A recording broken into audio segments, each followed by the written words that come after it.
ಈಗ ಜನವರಿ 22ನೇ ತಾರೀಕು ಸರ್ ಅಯೋಧ್ಯೆಯಲ್ಲಿ ರಾಮ ಪ್ರಾಣ ಪ್ರತಿಷ್ಠಾಪನೆ ಆಗ್ತಾ ಇದೆ. ಮುಜರಾಯಿ ಇಲಾಖೆಯಿಂದ ಕೂಡ ಒಂದು ನಿರ್ಧಾರವನ್ನ ತೆಗೆದುಕೊಂಡಿದ್ದೀರಾ, ಏನ್ ಸರ್ ಅದು? ಈಗ 22ಕ್ಕೆ ಹೊಸ ದೇವಸ್ಥಾನದ ಉದ್ಘಾಟನೆ.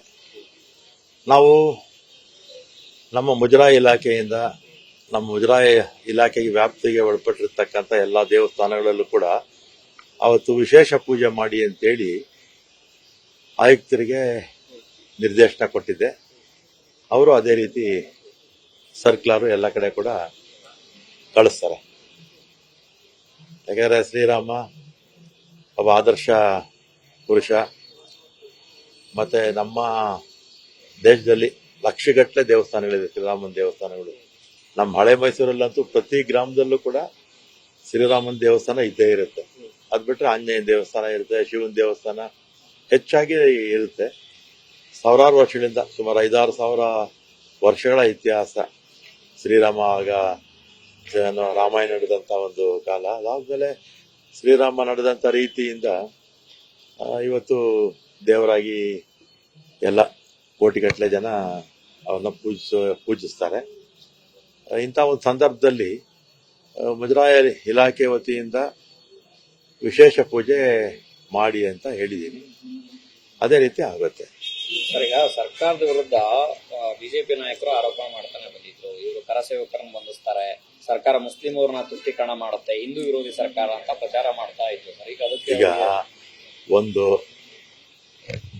ಯುಗಾದಿ ಹಬ್ಬದ ಸಂದರ್ಭದಲ್ಲೂ ಕೂಡ ಇದೇ ರೀತಿ ವಿಶೇಷ ಪೂಜೆ ಮಾಡಕ್ಕೆ ಹೇಳಿದ್ದೆ. ಸಂಕ್ರಾಂತಿ ಸಮಯದಲ್ಲೂ ಕೂಡ ಹೇಳ್ತೀನಿ. ಮತ್ತೆ ಬೇರೆ ಬೇರೆ ಹಬ್ಬಗಳ ಸಂದರ್ಭದಲ್ಲೂ ಕೂಡ ಮಾಡಿ ಅಂತ ಹೇಳ್ತೀವಿ. ಬಿಜೆಪಿಯವರು ರಾಜಕಾರಣಕ್ಕೋಸ್ಕರ ಅದೆಲ್ಲ ಮಾತಾಡ್ತಾರೆ ಅಷ್ಟೇ.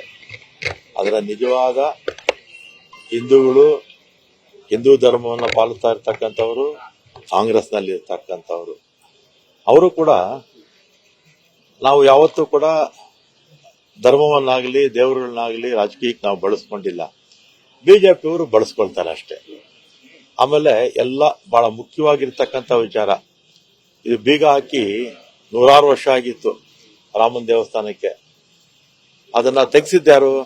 ರಾಜೀವ್ ಗಾಂಧಿ ಅವರು ಪ್ರಧಾನಮಂತ್ರಿಗಳಾಗಿದ್ದಾಗ ಅದನ್ನ ತೆಗೆಸಿ ಪೂಜೆ ಮಾಡುವಂತ ಅವಕಾಶವನ್ನ ರಾಜೀವ್ ಗಾಂಧಿ ಮಾಡಿಕೊಟ್ರು. ಅದನ್ನ ಜನ ಇವತ್ತು ಮತ್ತೆ ಅವರೊಂದ್ಸಲಿ ಜ್ಞಾಪಿಸೋಕೆ ಇಷ್ಟಪಡ್ತೇನೆ, ಬಿಜೆಪಿಯವ್ರಿಗೂ ಜ್ಞಾಪಿಸೋಕೆ ಇಷ್ಟಪಡ್ತಾನೆ.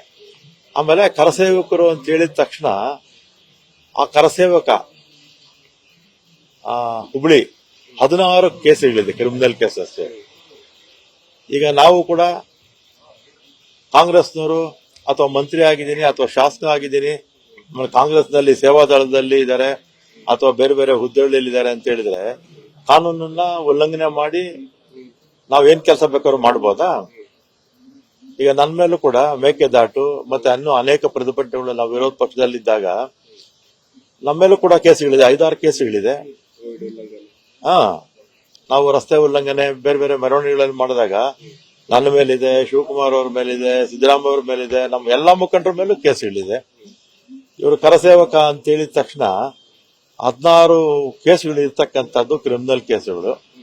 ಅದಕ್ಕೆ ಈ ಬಿಜೆಪಿ ಮುಖಂಡರು ಇವರೆಲ್ಲ ಹಿಂದೆ ಮುಖ್ಯಮಂತ್ರಿಗಳಾಗಿದ್ದಂಥವ್ರು, ಮಂತ್ರಿಗಳಾಗಿದ್ದಂಥವ್ರು, ಗೃಹ ಇಲಾಖೆ ಮಂತ್ರಿಗಳಾಗಿದ್ದಂಥವ್ರು, ಅವ್ರಿಗೆ ಕಾನೂನಿನ ಅರಿವಿಲ್ಲ ಅಂತ ಹೇಳಿದ್ರೆ ಇಂಥವರು ಒಬ್ಬ ಜವಾಬ್ದಾರಿ ಸ್ಥಾನದಲ್ಲಿ ಇರಬೇಕೋ ಬೇಡೋ ಅನ್ನೋದನ್ನ ಜನ ಯೋಚನೆ ಮಾಡಬೇಕಾಗುತ್ತೆ. ಸರ್, ಈಗ ಮುಜರಾಯಿ ಇಲಾಖೆಯ ದೇವಸ್ಥಾನಗಳು ಒಳಪಟ್ಟಂತವರಿಗೆ ಹಣವನ್ನ ಕೊಡಬೇಡಿ, ಉಂಡಿಗೆ ಹಾಕಬೇಡಿ ಅಂತ ಸನಾತನ ಈಗ ಯಾರೋ 140 ಕೋಟಿ ಜನ ಇದ್ದಾರೆ ನಮ್ಮ ರಾಜ್ಯ ದೇಶದಲ್ಲಿ. ಯಾರೋ ಒಬ್ರು ಹೇಳ್ಬಿಡ್ತಾರೆ, ಅದಕ್ಕೆ ಯಾಕೆ ಹೆಚ್ಚು ಮಹತ್ವ ಕೊಡೋದು? ಹುಂಡಿಲಿ ಕಾಸು ಹಾಕೋದು ಬಿಡೋದು ಭಕ್ತಾದಿಗಳು ಸೇರಿರ್ತಕ್ಕಂಥದ್ದು ಅಲ್ವಾ? ಯಾರೋ ಒಬ್ರು ಟಿವಿನಲ್ಲಿ ಹೇಳಿದ ತಕ್ಷಣ ಜನ ಕೇಳಕ್ ಹೋಗ್ತಾರ ಅಲ್ವಾ? ಹಾಕೋದು ಬಿಡೋದು ಅವ್ರಿಗೆ ಬಿಟ್ಟಿದ್ದೆ ಅಷ್ಟೇ. ಪಕ್ಷದ ಒಬ್ರು ದೂರು ಕೊಟ್ಟವ್ರೆ ಸರ್, ಬಿಳಿಯೋದು ಬೇರೆ ಬೇರೆ. ಈಗ ರಾಹುಲ್ ಗಾಂಧಿ ಮೇಲೂ ಬೇಕಾದಷ್ಟು ದೂರುಗಳು ಕೊಟ್ಟಿದ್ದಾರೆ. ಬೇರೆ ಬೇರೆಯವರು ಈ ತರ ಸೋಷಿಯಲ್ ಮೀಡಿಯಾದಲ್ಲಿ ಹಾಕಿದಂತ ಸಂದರ್ಭದಲ್ಲಿ ಬಿಜೆಪಿಯವರು ಕೊಟ್ಟಿದ್ದಾರೆ, ಕಾಂಗ್ರೆಸ್ನವರು ಕೊಟ್ಟಿದ್ದಾರೆ, ಜೆಡಿಎಸ್ನವರು ಕಂಪ್ಲೇಂಟ್ ಕೊಡ್ತಾರೆ. ಅದಕ್ಕೇನು ಹೆಚ್ಚು ಮಹತ್ವ ಏನು ಕೊಡೋದು ಬೇಡ. ಆದರೆ ನಾನು ಈ ಸಂದರ್ಭದಲ್ಲಿ ಆ ಒಂದು ಕಾರ್ಯಕ್ರಮ ಹೊಸ ದೇವಸ್ಥಾನದ ಕಾರ್ಯಕ್ರಮ ಅತ್ಯಂತ ಯಶಸ್ವಿಯಾಗಿ ಆಗಲಿ ಅಂತ ನಾನು ಈ ಸಂದರ್ಭದಲ್ಲಿ ಹೇಳಕ್ ಇಚ್ಛೆಪಡ್ತೇನೆ. ಸಿದ್ದರಾಮಯ್ಯ ಮತ್ತು ಡಿಕೆಶಿ ಸೇರಿ ಕಾಂಗ್ರೆಸ್ ಅನ್ನ ಅಂತ್ಯ ಮಾಡ್ತಾರೆ ಅಂತ ದೇವೇಗೌಡರು ಒಂದು ಭವಿಷ್ಯ ನುಡಿದಿದೆ. ಈಗ ದೇವೇಗೌಡರು ಹಿರಿಯ ನಾಯಕರು, ಅವರು ಬಿಜೆಪಿ ಜೊತೆ ಸೇರಿದ ಮೇಲೆ ಆ ರೀತಿ ಹೇಳಿದ್ದಾರೆ ಅಷ್ಟೇ ಅಲ್ವಾ. ಆಮೇಲೆ ಕಾಂಗ್ರೆಸ್ ಪಕ್ಷಕ್ಕೆ 135 ವರ್ಷಗಳಿಗಿಂತಲೂ ಹೆಚ್ಚು ಇತಿಹಾಸ ಇರ್ತಕ್ಕಂಥ ಪಕ್ಷ. ಇವತ್ತು ನಾವು ಸ್ವಲ್ಪ ಕೆಳಗಡೆಗೆ ಬಂದಿರಬಹುದು. ಈ ಕಾಲು ಚಕ್ರ ತಿರುಗ್ತಾ ಇರುತ್ತೆ, ಸೈಕಲ್ ಚಕ್ರ ಇದ್ದಂಗೆ. ನಾವು ಇಷ್ಟು ದಿವಸ ಮೇಲಿದ್ವಿ 40-50 ವರ್ಷ, ಸ್ವಲ್ಪ ಕೆಳಕ್ಕೆ ಬಂದಿದ್ದೀವಿ.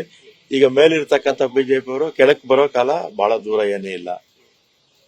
ಮುಂದಕ್ಕೆ ಮತ್ತೆ ಕಾಂಗ್ರೆಸ್ ಪಕ್ಷನೇ ಅಧಿಕಾರಕ್ಕೆ ದೇಶದಲ್ಲೂ ಬರಬೇಕು. ಜನರ ಹಿತದೃಷ್ಟಿಯಿಂದ, ದೇಶದ ಹಿತದೃಷ್ಟಿಯಿಂದ ಕಾಂಗ್ರೆಸ್ ಪಕ್ಷ ಅಧಿಕಾರಕ್ಕೆ ಬರಬೇಕು. ಯಾಕಂದ್ರೆ ಈ ದೇಶವನ್ನ ಕಟ್ಟಿದ್ದು ಕಾಂಗ್ರೆಸ್, ದೇಶಕ್ಕೆ ಸ್ವಾತಂತ್ರ್ಯ ತಂದು ಕೊಟ್ಟಿದ್ದು ಕಾಂಗ್ರೆಸ್. ಬಿಜೆಪಿಯವರಾಗ್ಲಿ ಅವರ ಪೂರ್ವಜರಾಗಲಿ ಯಾರು ಕೂಡ ಸ್ವಾತಂತ್ರ್ಯ ಹೋರಾಟದಲ್ಲಿ ಭಾಗವಹಿಸಲೂ ಇಲ್ಲ, ಈ ದೇಶಕ್ಕೆ ಏನು ಮಾಡೂ ಇಲ್ಲ. ಅವರು ಸುಮ್ಮನೆ ಬಡಾಯಿ ಕೊಚ್ಕೊಳ್ತಾರೆ ಮಾಧ್ಯಮಗಳ ಮುಂದೆ ಅಷ್ಟೇ. ರಾಮ ಮಂದಿರ ಉದ್ಘಾಟನೆಗೆ ತಮಗೆ ನನಗೇನು ಆಹ್ವಾನ ಬಂದಿಲ್ಲ, ಆದ್ರೆ ನಮ್ಮ ದೆಹಲಿನಲ್ಲಿ ಸೋನಿಯಾ ಗಾಂಧಿ ಅವರಿಗೆಲ್ಲ ಕೂಡ ಕೊಟ್ಟಿರ್ತಾರೆ. ಇನ್ನು ಯಾವ್ದು KSRTC ಕ್ಯಾಶ್ಲೆಸ್ ಮಾಡೋದಕ್ಕೆ ಇನ್ನು 3 ತಿಂಗಳಲ್ಲಿ ಸ್ಟಾರ್ಟ್ ಆಗುತ್ತೆ ಕ್ಯಾಶ್ಲೆಸ್ ಎಲ್ಲ ಇದೆಲ್ಲ ಮಾಡ್ತಾ ಇದ್ದಾರೆ. IT ಇದರಿಂದ ಎಲ್ಲ ಮಾಡ್ತಾ ಇದ್ದಾರೆ. ಜನಕ್ಕೆ ಸ್ವಲ್ಪ ಈ ಚಿಲ್ಲರೆಗೆ ಅದು ಇದೆಲ್ಲಾನು ಸಮಸ್ಯೆಗಳೆಲ್ಲ ಇರುತ್ತಲ್ಲ, ಎಲ್ಲ ಸ್ವಲ್ಪ ಎಲ್ಲ ಕಡಿಮೆ ಆಗುತ್ತೆ. ಈಗಾಗಲೇ ನಾರ್ತ್ ವೆಸ್ಟ್ ಅಲ್ಲಿ ಇದೆ ಕ್ಯಾಶ್ಲೆಸ್, ಇಲ್ಲೂ ಬಂದ್ಬಿಡುತ್ತೆ. ಎಲ್ಲರಿಗೂ ಧನ್ಯವಾದನಪ್ಪ. ನ್ಯೂಸ್ ಫಸ್ಟ್ ನಿರ್ಭೀತಿಯಿಂದ ನಿಮ್ಮ ಪರವಾಗಿ.